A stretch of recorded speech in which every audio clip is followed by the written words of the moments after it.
Olá pessoal, já vou avisando que não tenho facilidade nenhuma com câmera, então isso aqui vai ficar meio esquisito. Então eu vou, a partir desse vídeo, tentar trabalhar algumas temáticas com vocês de aula com o objetivo de diminuir um pouco os impactos da quarentena aí na vida escolar de vocês. Então vou começar hoje falando de Mesopotâmia, que foi o último assunto que a gente começou e terminou durante as aulas, né? A gente tinha começado a falar de Egito Antigo, mas as aulas foram interrompidas e a gente não concluiu o assunto. Então volto falando de Mesopotâmia nesse vídeo e se eu conseguir fazer esse vídeo, tentarei fazer os próximos e o próximo depois desse seria então falar de Egito Antigo. Então vamos lá, falar de Mesopotâmia. Mesopotâmia, começar pela palavra, né? Pela origem da palavra. A palavra Mesopotâmia é de origem grega e a gente pode dividir essa palavra em dois pedacinhos, né? Meso, que significa meio, e potamos, que é rio. Então, Mesopotamos ou Mesopotâmia, entre rios, né? Terra entre rios. Quais são os dois rios onde essa terra se localiza, né? Essa terra está entre que rios? Os rios Tigre e Eufrates, que ficam no Oriente Médio. Fazem parte dessa região mesopotâmica, o que hoje são os territórios do Iraque, do Kuwait, da Síria e um pedaço da Turquia. Então, a Mesopotâmia não é um povo, né? Como eu já tinha comentado com vocês, a Mesopotâmia é um lugar. E um lugar que foi palco da formação das primeiras civilizações humanas de que se tem notícia, né? Então, como é um lugar, faz mais sentido a gente discutir quais são os povos de grande importância que habitaram e se desenvolveram nessa região. Tudo bem? Então, eu vou discutir brevemente com vocês alguns desses povos. O primeiro deles é os Sumérios, depois a gente fala dos Acádios, depois a gente fala dos Amoritas ou Babilônios, depois a gente fala dos Assírios e por fim a gente fala dos Caldeus, que ficaram conhecidos também com o nome de Neobabilônicos. Tudo bem? Vou começar então falando do primeiro povo de grande vulto, de grande importância que habitou essa região, que são os Sumérios. Os primeiros vestígios da existência suméria nessa região são datados de mais ou menos 4.000 a.C., onde eles se fixam na região sul desse território mesopotâmico. E os sumérios eram grandes praticantes de agricultura. A agricultura, como nos outros povos que habitaram a Mesopotâmia, vai ser a base da existência, a base econômica dos sumérios. E desde muito cedo eles se empenharam na melhoria das safras agrícolas, né? Então, para melhorar as safras agrícolas, eles passaram a observar com mais cuidado os ciclos da natureza. E como uma ferramenta essencial para verificar com algum nível de precisão quando começa e quando terminam esses ciclos da natureza, eles começaram a fazer a observação dos astros, né?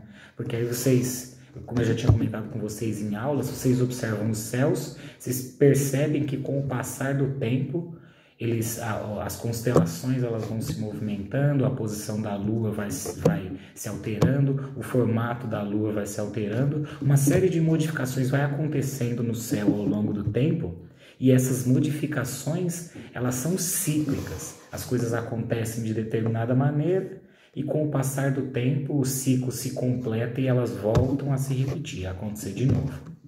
Então, com base na observação do ciclo da natureza, é possível determinar com algum nível de precisão, por exemplo, as estações do ano.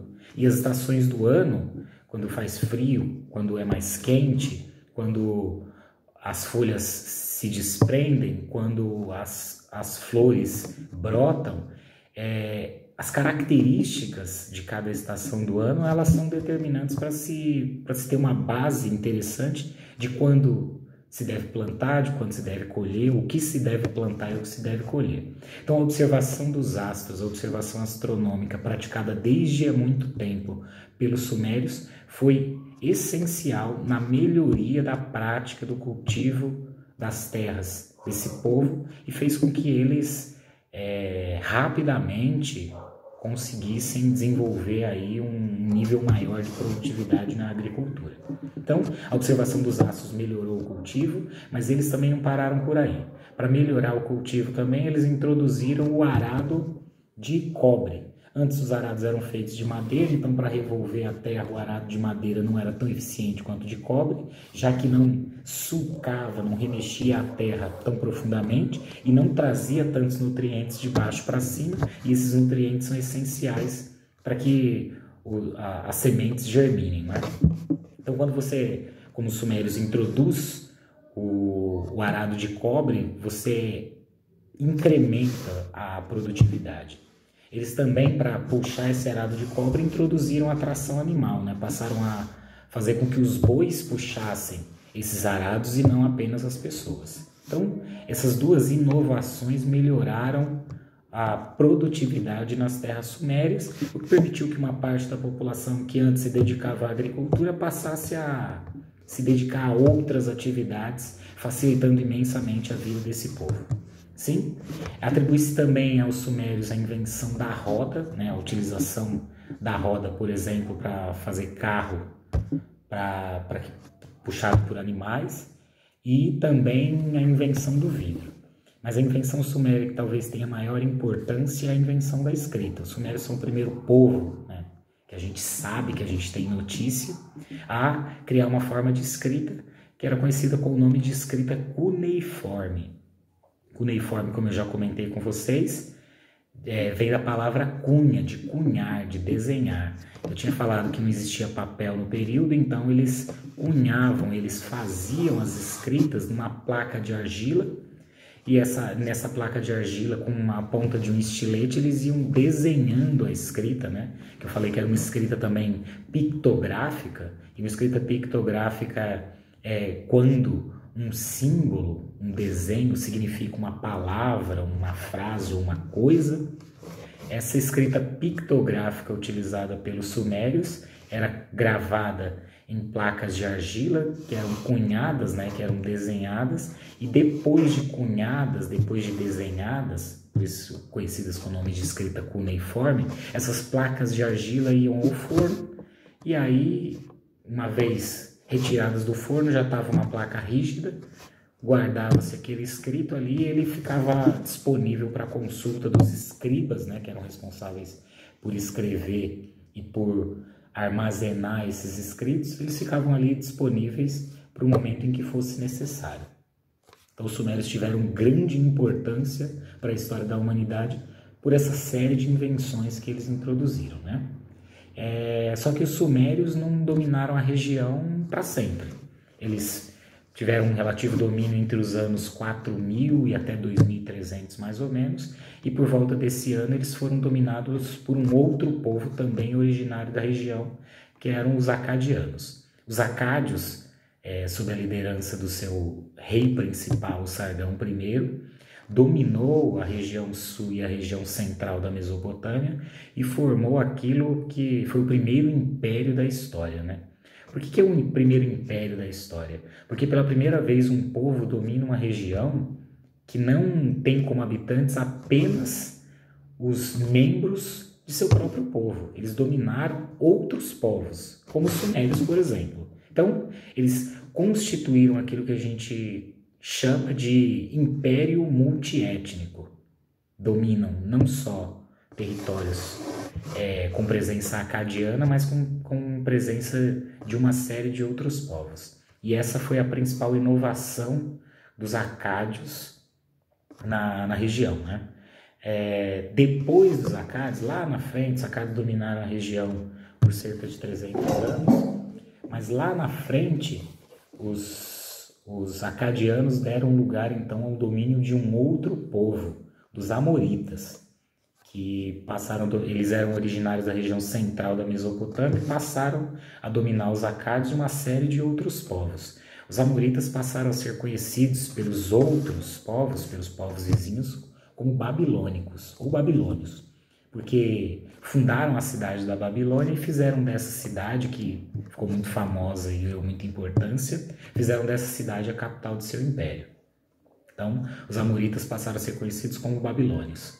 Os babilônios tiveram como rei mais importante um sujeito chamado Hammurabi.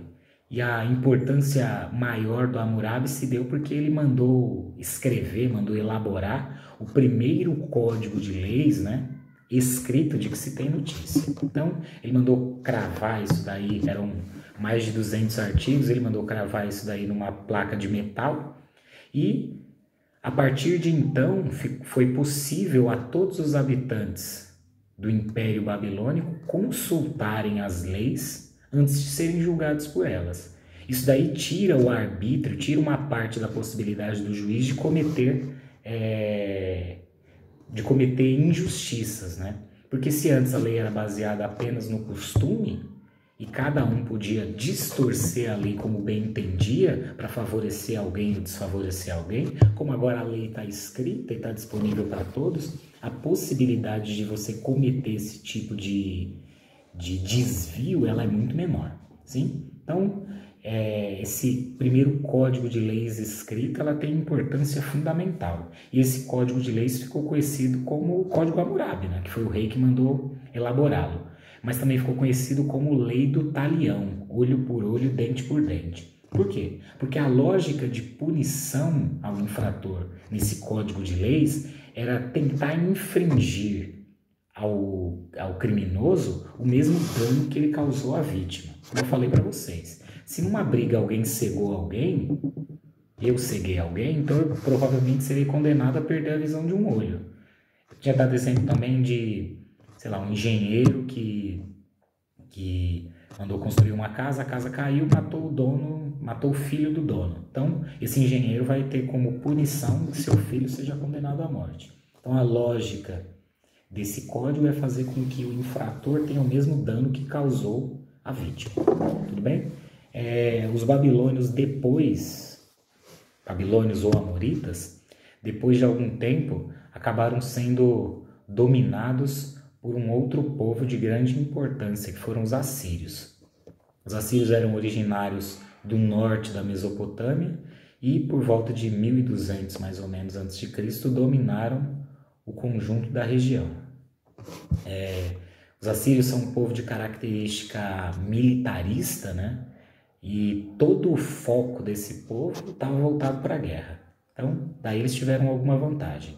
Algumas das inovações militaristas dos assírios permitiram a eles dominarem a região por um período bastante extenso, cerca de 600 anos. Então, os assírios são o primeiro povo, de que se tem notícia também, de novo, a constituírem um exército disciplinado, né? Um exército que atua como um corpo, que tem estratégia, que segue ordens, que faz alguma coisa, que faz as ações e elas são planejadas, né? Não é aquele oba-oba da pessoa tentar, na base da força, do improviso, tentar vencer o inimigo. Então, os assírios são o primeiro exército disciplinado que a gente conheceu. Os assírios também introduzem as armas de ferro. Antes, as armas mais poderosas eram feitas de bronze. Então, o que é uma espada de bronze dos inimigos perto das espadas de ferro dos assírios? Não tem vantagem nenhuma. Então, os assírios levam imensa vantagem quando utilizam armas de ferro contra armas de bronze. Eles também introduzem o uso de armaduras. Então, agora, os inimigos estão com armas mais fracas e os assírios ainda estão mais bem protegidos. Os carros de guerra dos assírios também são mais poderosos, são mais bem construídos. E eles também introduzem a montaria, o uso do cavalo na guerra.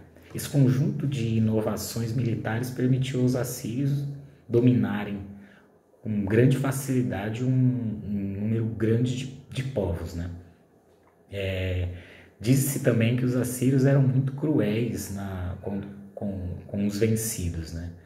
Que não raras vezes os soldados capturados dos exércitos inimigos eram cegados pelos assírios para que eles não tivessem possibilidade de praticar guerra no futuro.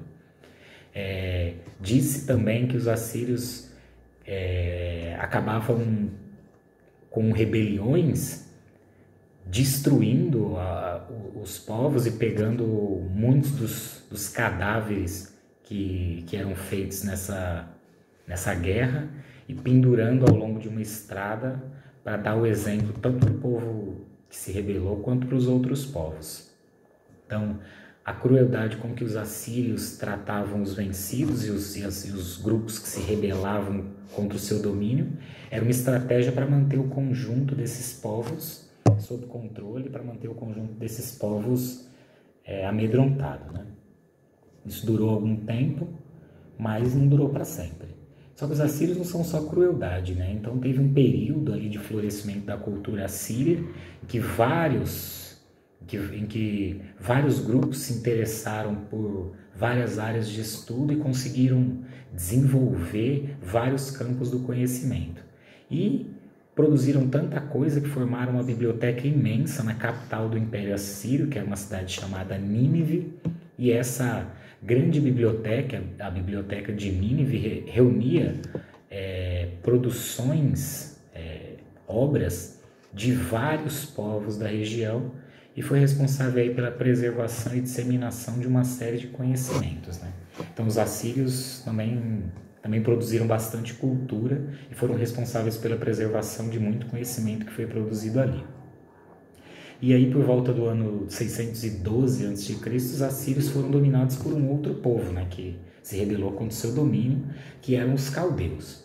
E os caldeus ficaram conhecidos com o nome de neobabilônicos, que é exemplo dos amoritas. Eles adotaram como capital de seu território a cidade da Babilônia. E os caldeus ou neobabilônicos tiveram como rei, como imperador mais importante, um sujeito chamado Nabucodonosor II. O Nabucodonosor II teve como principal feito, né, o que o tornou mais conhecido, foi mandar construir um imenso jardim suspenso da Babilônia. Ele fez isso a pedido da sua esposa, né, para agradar a sua esposa. Como é que funcionava esses jardins? Por que eles eram suspensos? Porque eles não eram colocados no chão, né? Essas plantas elas eram presas nas paredes e para quem estava de longe tinha a impressão de que esse jardim estava flutuando, né? De que esse jardim estava suspenso. Por isso que ficaram conhecidos como Jardim Suspenso da Babilônia.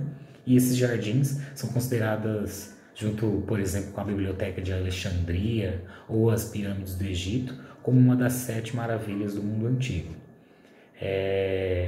Não muito tempo depois de terem formado o império na região, os neobabilônicos acabaram sendo dominados por um outro povo bem mais forte, né? Que eram os persas, que são originários dos planaltos iranianos. E a gente não discute os persas na aula de Mesopotâmia, porque os persas não são desse território, né? Os persas são um povo de uma outra região. Então a gente diz que costuma-se encerrar o assunto Mesopotâmia com a conquista persa sobre os neobabilônicos ou sobre os caldeus, né, que eram governados à época pelo Nabucodonosor II. Então, esse vídeo tem fim aqui, gente. É isso.